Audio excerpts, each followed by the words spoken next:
morning students. So in last class we started probability and probability का हमने basic किया था, that is our conditional probability, और आपने मल्टीप्लिकेशन थ्योरम भी किया लास्ट क्लास में. Now today we will start with law of total probability कि हमारे पास टोटल प्रोबेबिलिटी का लॉ क्या है. जैसे किसी भी इवेंट को सबसे पहले हमने सेलेक्ट करना है तो पी ऑफ E1, फिर आपको पी ऑफ E2, उसी इवेंट को सिलेक्ट करने के लिए हमारे पास खूब there are so many ways, और आपको एक इवेंट की प्रोबेबिलिटी फाइंड करनी है. तो through these ways we can find the probability of getting an event A. So this is called law of total probability. जैसे ए इज़ द इवेंट जो हमें फाइंड करना है, ठीक है. तो फर्स्ट हमारे पास केस है P of E1, P of A by E1. आपको ये जो थ्योरम है ये क्वेश्चन के थ्रू ज़्यादा अच्छे से समझ आएगी. तो पहले हम क्वेश्चन को डिस्कस करते हैं, फिर ये थ्योरम आपको इजीली क्लियर हो जाएगी. फर्स्ट क्वेश्चन देखिए क्या है. अ बैग कंटेन 4 रेड 3 ब्लैक. हम इसको साथ के साथ करेंगे. देखो स्टेटमेंट भी पढ़नी है आपने और साथ के साथ क्वेश्चन भी करना है. कहते हैं अ bag contain 4 red and 3 black ball. ये एक बैग है हमारे पास जिसमें 4 रेड हैं और 3 ब्लैक बॉल हैं, ठीक है. कहते हैं a second bag contain 2 red and 4 black ball. अब सबसे पहली बात उसने क्या कही है, 1 bag is selected at random, कि सबसे पहले बैग को सिलेक्ट करना है. तो यानी कि हम बैग E1 बैग को भी सिलेक्ट कर सकते हैं, बैग E2 बैग को भी सिलेक्ट कर सकते हैं. And selecting a bag from the these two is probability 1/2. 2 bag में से एक बैग को सिलेक्ट करने की प्रोबेबिलिटी क्या रहेगी, 1/2. फिर क्या बोला है, from the selected bag 1 ball is drawn, find the probability that ball drawn is red. जो ए है वो क्या है हमारे पास, ball drawn is red. A is probability of getting a ball drawn is red. अब कहा क्या है, from the selected bag. From the selected bag means हमने क्या करना है, सबसे पहले बैग सिलेक्ट हुआ, फिर उसमें से ये बॉल निकली, फिर हो सकता है सेकंड बैग सिलेक्ट हुआ हो, फिर उसमें से ये बॉल हमने सिलेक्ट की हो. A is the probability of getting a red ball from bag first and from bag second. So ये हमने इस टाइप से लिखना है. अब कंडीशनल प्रोबेबिलिटी तो हमने कर रखी है कि एक इवेंट तब होगा, बॉल तब हम सिलेक्ट करेंगे जब हमारे पास क्या हो जाएगा, बैग सिलेक्ट होगा, कि probability of occurrence of 1 event when second is already occurred. तो आपने क्या करना है, ए बाई E1. अब फर्स्ट बैग सिलेक्ट हो गया, उसमें से रेड बॉल निकालने की प्रोबेबिलिटी क्या रहेगी, 4/7. क्लियर. सेकंड बैग सिलेक्ट हुआ, उसमें से रेड बॉल निकालने की प्रोबेबिलिटी क्या रहेगी, 2/6. हमें फाइंड क्या करना है, P of A. P of A find करने के 2 वेज आ गए अब हमारे पास, कि पहले हमने फर्स्ट बैग सिलेक्ट किया, फिर फर्स्ट बैग से रेड बॉल निकाली, है ना. देखो फर्स्ट बैग सिलेक्ट किया, फर्स्ट बैग से रेड बॉल निकाली, प्लस उसी काम को करने का दूसरा वे, हमने सेकंड बैग सिलेक्ट किया और सेकंड बैग से रेड बॉल हमने फाइंड की. क्लियर. तो आपके पास पी ऑफ E1 कितना है, 1/2. A by E1 is 4/7. This is 1/2 and here we have 1/3. तो इसको सॉल्व करके आपके पास जो भी आएगा वो आपका आंसर रहेगा. क्लियर. 2/6 यानी कि 1/3. क्लियर. अब हम सेकंड क्वेश्चन देखते हैं. अब आपको क्लियर हो गया होगा कि ए फॉर्मूला क्या रहेगा. यहाँ तो हमारे पास 2 ही केसेस थे, कई बार 3 केसेस हो जाते हैं, कई बार 4 केसेस हो जाते हैं, तो अकॉर्डिंगली ये फॉर्मूला बन जाता है. ठीक. अब हम एक और क्वेश्चन ट्राई करते हैं. देखो a person has undertaken a construction job. A person has undertaken a construction job. The probabilities are 0.65 and if there will be a strike, and 0.80 that the construction job will be completed on time. देखो probability है 0.65 कब, जब strike है, और 0.80 है जब काम time पे हो रहा है. और अगर वहाँ पे स्ट्राइक नहीं है तो 0.32 है कि कंस्ट्रक्शन जॉब टाइम पे कंप्लीट होगी. अगर स्ट्राइक है तो कंस्ट्रक्शन जॉब के टाइमली कंप्लीट होने की प्रोबेबिलिटी कितनी दे दी, 0.80. If there is no strike then 0.32 is the probability that construction job will be completed on time. If there is a strike, determine the probability that construction job will be completed on time. तो अब देखो क्या है जो हमारे पास, इसको कैसे लिखना है. ए इवेंट है, ए इवेंट क्या है हमारे पास कि construction job will be completed on time. ठीक है. इवन क्या है, there will be a strike. E2 क्या है, देयर विल बी, पहले तो हम सारी चीज़ें लिख देते हैं, नो स्ट्राइक. अब सबसे पहली बात देखो, P ऑफ E1 स्ट्राइक के होने की प्रोबेबिलिटी कितनी गिवन है हमारे पास, 0.65. ठीक है. P ऑफ E2 स्ट्राइक ना होने की तो उन्होंने दे नहीं रखी, लेकिन अगर स्ट्राइक होने की गिवन है तो E2 की हम 1 माइनस करके फाइंड कर सकते हैं. वो कितना आ गया, 0.35. क्लियर. अब आपके पास क्या है, P of A by E1. A by E1 को हम क्या रीड करेंगे, स्ट्राइक है और कंस्ट्रक्शन जॉब जो है वो टाइमली कंप्लीट हो रहा है. स्ट्राइक है और कंस्ट्रक्शन जॉब टाइमली कंप्लीट हो रहा है. तो हमारे पास ये क्या है, E1, हमारे पास स्ट्राइक होना, तो A बाई E1 क्या रहेगा आपके पास, 0.32. ठीक है. और A बाई E2 क्या रहेगा आपके पास, there will be no strike, 0.80. Clear. अब आपको P ऑफ A फाइंड करना है, आप लोग कर सकते हो P ऑफ A फाइंड. कैसे फाइंड होगा बच्चे, P of E1, P of A by E1 plus P of E2, formula बनाना आ जाएगा सबको, P of A by E2. जो हमें फाइंड करना है वो that is your P of A कि construction job will complete on time. यहाँ पे आप सारी वैल्यूज़ को पुट करके आंसर फाइंड कर सकते हैं. आई होप आपको ये क्लियर हो गया होगा.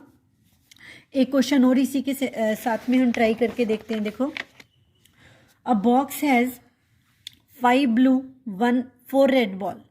एक बॉक्स के अंदर हमारे पास क्या है, 5 ब्लू हैं एंड 4 रेड बॉल हैं.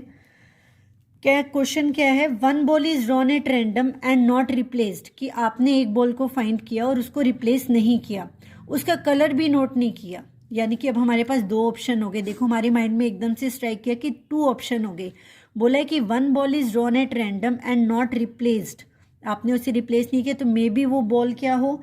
इवन हम इवेंट ले लेते हैं, पहले तो यहीं से कर सकते हैं कि जो फर्स्ट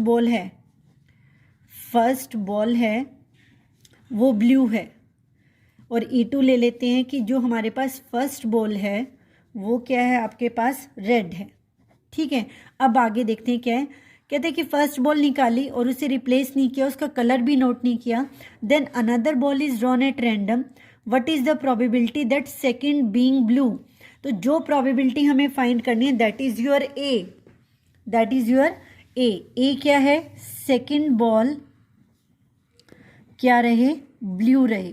तो सबसे पहले P ऑफ E1 देखते हैं क्या रहेगा. P of E1 first blue है 5/9, P ऑफ E2 रेड है 4/9. ए निकालनी है सेकंड ब्लू, आपने सेकंड बॉल ब्लू निकालनी है, जबकि आपकी फर्स्ट बॉल भी ब्लू निकली थी, तो कितनी रह गई, 4/8. ये ध्यान से करना है. यहाँ पे एक ब्लू निकल चुकी है तो कितना हो गया, 4, और 9 में से कितना रह गया, 8. अब ब्लू बॉल निकालनी है, जबकि आपने क्या निकाली थी फर्स्ट चांस में, रेड, तो कितना आ गया, 5/8. क्लियर हो गया होगा आपको. 8 तो एक कम हो ही गया हमारे पास. अब P ऑफ A फाइंड करना है हमने, वो क्या रहेगा, P of E1, P of A by E1 plus P of E2, P of A by E2, और इन सब की वैल्यूज हमने पुट कर देनी है. 5/9, 4/8 प्लस 4/9, 5/8. 9 इंटू 8 एलसीएम आ जाएगा. 5 4 ज़ा 20, 5 4 ज़ा 20, 20 और 20 कितना आ गया, 40. 8 5 ज़ा 40 होता है. 5/9 इज़ योर आंसर. तो आपने ऐसे इसको ईजिली कैलकुलेट करना है. क्लियर. तो ये आपके पास क्या है, लॉ ऑफ टोटल प्रोबेबिलिटी की हमने total probability bye conditional, using conditional probability कैसे फाइंड करनी है. अब इसी फॉर्मूला के ऊपर बेस्ड है हमारे पास बायस थ्योरम. अब हम बायस थ्योरम करते हैं। देखो अपॉन में तो टोटल प्रोबेबिलिटी आती है, total probability is our sample space. अब स्टेटमेंट थोड़ा सा ध्यान से देखेंगे, इसमें बायस थ्योरम के अंदर आपको कंडीशन दे दी जाती है कि जो आपको प्रोबेबिलिटी फाइंड करनी है, जैसे जो बॉल फाइंड करनी थी वो आपको पहले ही कह देगा कि सेकंड बैग से ही निकली हो, तो E1/A आ जाते हैं हमारे पास। इसका भी क्वेश्चन हम एक ट्राई करते हैं, जिसके बारे में पूछा जाता है वो हम न्यूमिनेटर में रखते हैं और डिनोमिनेटर में टोटल प्रोबेबिलिटी, समेशन लग गया ना, तो टोटल प्रोबेबिलिटी हमारे पास डिनोमिनेटर में रहती है और जिसके बारे में पूछा जाता है वो हमारे पास न्यूमिनेटर में रहेगा। अब एक क्वेश्चन ट्राई करते हैं इसका, देखो क्वेश्चन से और अच्छे से क्लियर हो जाएगा। An insurance company insured An insurance company insured 200 scooter driver, 400 car driver and 6,000 truck drivers. Probability of an accident involving a scooter driver, car driver and truck drivers are 0.01, 0.03, 0.15. One of the insured person meet with an accident. What is the probability that he is a scooter driver? Statement ध्यान से पहले तो लिख लेते हैं, हमारे पास क्या है, P of E1, यहाँ पे मैं लिख लेती हूँ इसको छोटा सा, कि जो पर्सन है वो स्कूटर ड्राइवर हो तो उसकी प्रोबेबिलिटी कितनी है, स्कूटर ड्राइवर की 2000 है, 2000 अपॉन में कितना हो गया टोटल, 4 और 2 6 और 6 कितना हो गया 12,000 हो गया, कितना आ गया 1/6। प्रोबेबिलिटी E2 आपके पास क्या रहेगा, कार ड्राइवर, CD लिख देते हैं इसको, तो 4/12, तो ये भी कितना आ गया 1/3। प्रोबेबिलिटी ऑफ E3 निकाल लेते हैं, वो क्या रहेगा, ट्रक ड्राइवर, तो कितना है वो 6/12 यानी कि 1/2। अब क्या है, one of the insured person meet with an accident, A हम ले लेते हैं इवेंट, ए इवेंट हम लेते हैं कि जो पर्सन है meet with an accident, accident से मिला। अब सुनो, what is the probability that he is a scooter driver. सबसे पहली बात तो मैं एक काम करती हूँ, A/E1 निकालती हूँ मैं। A/E1 क्या है, person meet with an accident and he is a scooter driver, तो उसकी प्रोबेबिलिटी कितनी दे रखी है आपको, 0.01। प्रोबेबिलिटी ऑफ A/E2 देखो, person meet with an accident and he is a car driver, उसकी प्रोबेबिलिटी कितनी गिवन है, 0.03। Probability A/E3, person meet with an accident and he is a truck driver, probability is 0.15. अब statement को जरा दोबारा पढ़ते हैं। One of the insured person meet with an accident, what is the probability that he is a scooter driver. ये probability मैंने आपको पहले भी कई बार बताया, जिस चीज़ की प्रोबेबिलिटी निकालनी है उसे ऊपर रखेंगे। स्कूटर ड्राइवर की प्रोबेबिलिटी क्या है, E1, और कंडीशन क्या है कि वो एक्सीडेंट हुआ है उसका, E1/A। तो आपको बताया था टोटल प्रोबेबिलिटी तो रहेगी अपॉन में, टोटल क्या रहेगी, E1, A/E1, probability E2, A/E2 plus probability E3, P of A/E3। जो टोटल प्रोबेबिलिटी है वो तो क्या रहेगी अपॉन में, और जिसके बारे में पूछा जा रहा है, किसके बारे में पूछा जा रहा है कि पर्सन का एक्सीडेंट हुआ है और वो क्या है, स्कूटर ड्राइवर है। जिसके बारे में पूछा जा रहा है उसको हम न्यूमिनेटर में रखते हैं और टोटल प्रोबेबिलिटी आती है अपॉन में। This is your bias theorem. और ये ध्यान रखना, E1/A यहाँ है तो यहाँ पे A/E1 रहेगा, यहाँ E1/A है, यहाँ A/E1 रहेगा। अब सारी वैल्यूज़ को हम पुट कर देते हैं। सारी वैल्यूज़ को देखो कैसे पुट करेंगे हम, एक सेकेंड, हाँ ये देखिए सारी वैल्यूज़ को पुट कर दें हम। P ऑफ A, सारी वैल्यूज़ को पुट करते हैं। P ऑफ A की वैल्यू कितनी है, P ऑफ E1, सॉरी यहाँ पे P ऑफ E1 है। P ऑफ E1 कितना है, 1/6, A/E1 0.01, here P of E1 1/6, 0.01 plus P of E2, P of E2 कितना है 1/3 और A/2 0.03, P ऑफ E3 कितना है आपके पास 1/2 0.15। इसको सॉल्व करके आपके पास आंसर आ जाएगा कि जो भी आंसर है। अब देखो इस क्वेश्चन को दोबारा देखते हैं। आपको P of E1 E2 E3 given था, A by E1 A by E2 A by E3 भी गिवन था।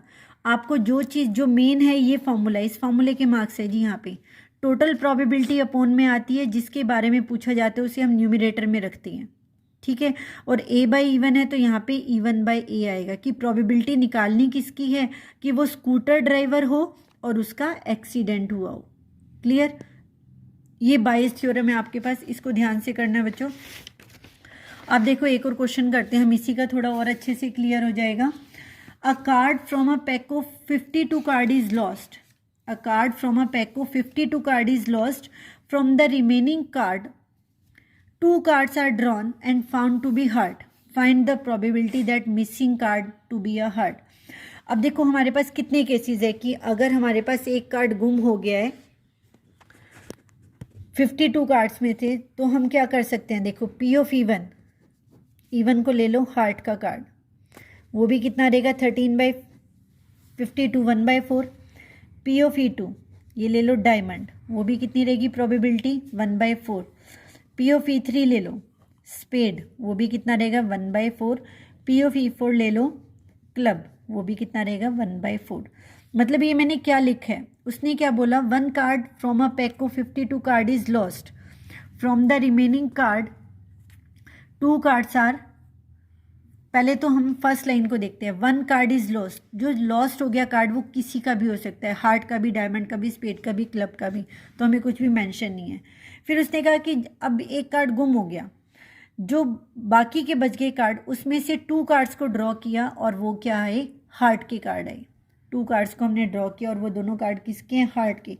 तो ए हम क्या लेते हैं कि जो ड्राइंग 2 कार्ड्स हैं, जो ड्राइंग है हमारे पास TW2 heart cards from the remaining. अब आप लोग करेंगे इसको, देखो P of A by E1 निकालते हैं। हार्ट का ही कार्ड गुम हो गया, हार्ट के ही 2 और निकालने हैं, 12C2 अपॉन में 51C2। क्लियर हुआ। P of A by E2, diamond का कार्ड गुम हुआ लेकिन निकालने किसके हैं, हार्ट के, तो कोई फ़र्क नहीं पड़ेगा, 13C2 अपॉन में 51C2। P of A by E3 again 13C2 upon में 51C2। P of A by E4 क्या रहेगा, 13C2 अपॉन में 51C2। अब देखो स्टेटमेंट को ध्यान से करते हैं, पेपर ले लेती हूँ मैं, स्टेटमेंट को ध्यान से करते हैं। कह रहे 2 cards are found to be heart, find the probability that missing card to be of heart. कि जो मिसिंग कार्ड है, देखो यहाँ पे लिखती हूँ मैं इसको, मिसिंग कार्ड हार्ट का हो। E1 था ना हमारे पास, E1 था, E1 हार्ट का था ना हमारे पास, तो मिसिंग कार्ड हार्ट का हो। और तब हमने क्या निकालने हैं, 2 हार्ट के कार्ड निकालने हैं। ये चीज़ लिखना आना चाहिए आपको, missing card to be of heart, then draw 2 heart card. Clear. अब इसका फॉर्मूला बना लेते हैं। फॉर्मूला क्या रहेगा, टोटल प्रोबेबिलिटी तो अपॉन में probability E1 A by E1, probability E2 A by E2, probability E3 A by E3, probability E4 A by E4। और न्यूमरेटर में कितना आएगा, E1 A बाई E1, जिसके बारे में पूछा जाता है उसे हम न्यूमरेटर में रखते हैं और डिनोमिनेटर में टोटल प्रोबेबिलिटी आती है। बस इनकी सबकी वैल्यूज पुट करके अब तो आंसर निकालना है। आंसर निकालने का बेस्ट वे क्या रहता है, जो आपका डिनोमिनेटर है सबका सेम रहेगा तो एलसीएम सेम आ जाएगा, एलसीएम के अंदर कोई दिक्कत नहीं आएगी फिर। ठीक है, चलो अब एक काम करते हैं हम, अब मैं आपको एक बात बताती हूँ, या एक क्वेश्चन और कर लेते हैं पहले ट्राई, फिर करते हैं। कहते हैं in a test an examinee, Bayes theorem का एक और क्वेश्चन ट्राई करते हैं। कहते हैं in a test an examinee either guess or copies or knows the answer to MCQ। 3 case है उसके पास। क्या क्या केसेस हैं उसके पास, या तो वो गेस कर रहा है, या वो कॉपी कर रहा है, और he knows the answer with 4 choices. 4 choices हैं उसके पास। ठीक है, आपके पास कह रहा है, अब देखो probability that he make a guess P of E1 he make a guess is 1/3. He copies the answer P of E2 is 1/6 और P of E3 का उसने दिया ही नहीं। यहाँ तक का काम अभी हम देखते हैं, P of E3 का दिया नहीं, लेकिन हमें क्या पता है कि P of E3 क्या था। P of E3 हम निकाल लें, P of E1 plus P of E2 plus P of E3, तीनों का सम कितना रहेगा 1।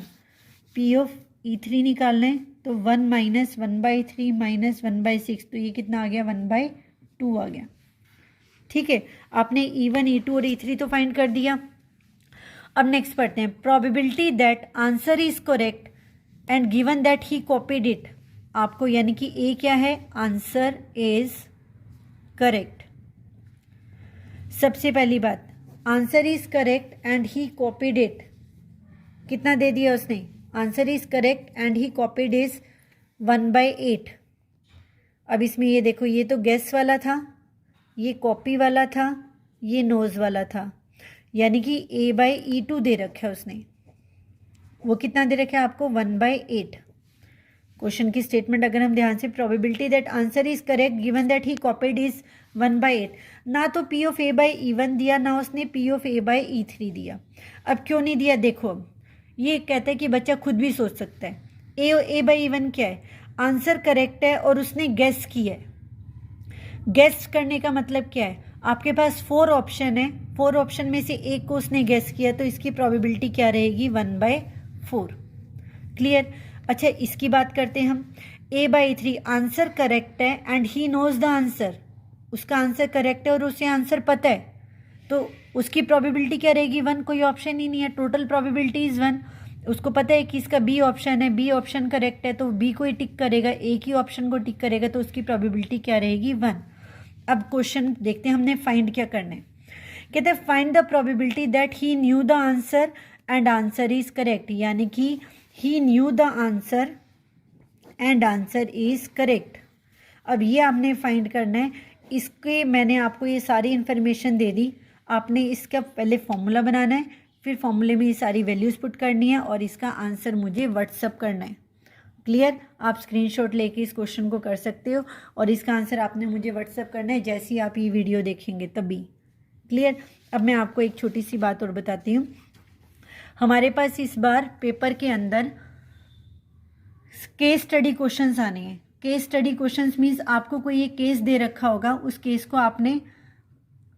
को आपने करना है, मतलब स्टडी करना है, फिर उसके ऊपर बेस्ड क्वेश्चंस आएंगे। अब क्वेश्चंस कैसे हैं वो देखो, जैसे MCQ में ही आएंगे। In an office 3 employees Vinay, Sonia and Iqbal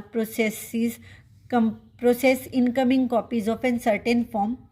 Vinay processes 50% of the form, Sonia process करिए 20% and Iqbal the remaining 30% of the form. Vinay has an error of 0.06, Sonia has an error rate 0.04 and Iqbal has an error rate 0.03. Based on above information, answer the following. First question is the conditional probability that error is committed in processing given that Sonia processed the form. अब एक बार इसकी information को हम लिख लेते हैं। क्या information है, P of E1, पहले तो A लिख लेते हैं कि जो इवेंट है, event of committing an error in processing the form और E1, E2, E3 ये हमारा विनय को करेगा, E2 सोनिया को और E3 इकबाल को। ठीक है। P of E1 कितना दे रखा है आपको रिस्पेक्टिवली, विनय का कितना है आपके पास 50% यानी कि 0.5। P of E2 सोनिया का कितना दे रखा है आपको 20% 0.2। P of E3 कितना दे रखा है 0.3। अब P of A/E1 कितना दे रखा है आपको, A/E1 0.06। P of A/E2 कितना दे रखा है आपको 0.04। P of A/E3 कितना दे रखा है आपको 0.03। तो फर्स्ट क्वेश्चन में सोनिया के बारे में पूछा गया है, सोनिया का कितना आंसर है 0.04, तो आपका बी ऑप्शन करेक्ट हो जाएगा। क्लियर। सेकंड क्या है, probability that Sonia process the form and committed an error. अब देखो इसके अंदर क्या है, कौन सी थ्योरम लगेगी, मल्टीप्लिकेशन थ्योरम लगेगी। Probability that Sonia process the form, दो काम एक साथ हो रहे हैं, एंड कमिटेड एन एरर, तो P of E2 intersection A, multiplication theorem क्या रहेगी, P of E2 into P of A by E2। अब ये कितना रहेगा, E2 कितना है, पी ऑफ E2 कितना है 0.2 और ए बाई 2 कितना है 0.04, तो आपके पास कितना आ गया 0.008। तो इसका आंसर कितना आ गया 0.008। इसी के और क्वेश्चंस देखते हैं हम।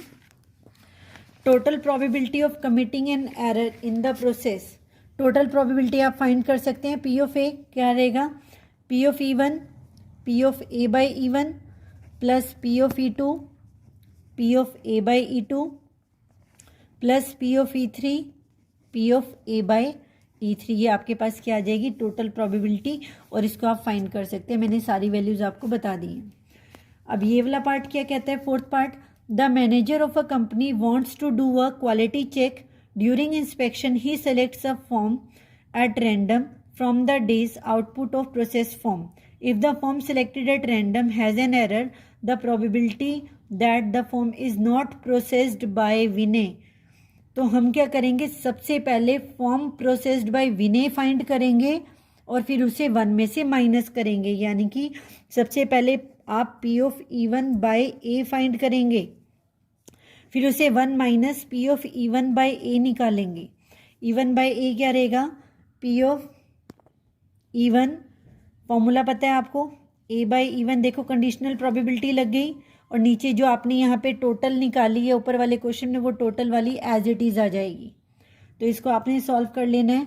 इसका आंसर मैं वैसे बता देती हूँ, 17/47 रहेगा, और इसका ऊपर वाले का आंसर 0.047। आप फाइंड कर सकते हैं इनके आंसर्स, मैंने प्रोसेस बता दिया बेटा आपको, ठीक है। इस टाइप से केस स्टडी क्वेश्चंस रहेंगे और हर पॉइंट के आपके पास मार्क्स रहेंगे। अब क्या है आपके पास, let A be the event of committing an error in processing the form and let E1 E2 E3 be the event that Vinay Sonia and Iqbal process the form, find P of E1 by A. Means देखो आपको क्या निकालना है, P of E1 by ए निकालना है, P of E2 by ए निकालना है, और पी ऑफ E3 बाई ए निकालना है, और फिर इनको तीनों को क्या करना है, प्लस करना है। अब फोर्थ पार्ट के अंदर आप P of E1 by A find कर चुके हो, सेम वे आपने यहाँ पे E2 बाई ए फाइंड करना है, E3 बाई ए फाइंड करना है, और वैसे भी इन सबको करने की ज़रूरत नहीं है। This is your total probability and we know total probability is always 1। आप इसका डायरेक्ट आंसर 1 भी बता सकते हो। मीन्स अगर यही पार्ट आपके पास 4 मार्क्स में आता है तो आपको इसका मीनिंग मैं बता रही हूँ कि क्या होता है। E1 by A plus summation की वजह से प्लस लग गया, E2 by A plus E3 by A, तो आपने इन तीनों को प्लस कर देना है। क्लियर। तो ये आपके पास इस टाइप से केस स्टडी के क्वेश्चंस आते हैं, और आपने इन क्वेश्चंस की तैयारी करनी है, और आपको अच्छे से तैयार करना है इसको। सो ओके स्टूडेंट्स, ये आपने केस स्टडी क्वेश्चंस कुछ आप नेट पे सर्च कर सकते हो, और जैसे ही मुझे कुछ और केस स्टडी क्वेश्चंस मिलेंगे मैं आपको व्हाट्सएप पे या आपकी ऑनलाइन क्लास में भी आपसे डिस्कस करूँगी। बट बी केयरफुल, आपके पास इस बार पेपर में जो आपके हाफ प्री बोर्ड पेपर हैं उसमें केस स्टडी क्वेश्चंस आएंगे, आपने इनको छोड़ना नहीं है। और कोई भी बच्चा ये नहीं कहेगा कि मैम हमें पता नहीं था, तो आपको ये केस स्टडी क्वेश्चंस ट्राई भी करने हैं और आपको आने भी चाहिए कि कैसे करने हैं। और एक और चीज़, 12th क्लास आपके case study questions application of derivative से भी बन सकते हैं, प्रोबेबिलिटी से भी बन सकते हैं, मैट्रिसेस से भी बन सकते हैं, और आपके पास एरिया बिटवीन द कर्व से भी बन सकते हैं। तो ये किसी भी चैप्टर से बन सकते हैं। इसी बार CBSE ने इंट्रोड्यूस किया है। जैसे ही सैम्पल पेपर्स आएंगे हमारे पास बल्क में क्वेश्चंस आ जाएंगे, फिर हम लोग आपके साथ डिस्कस करेंगे। Okay students.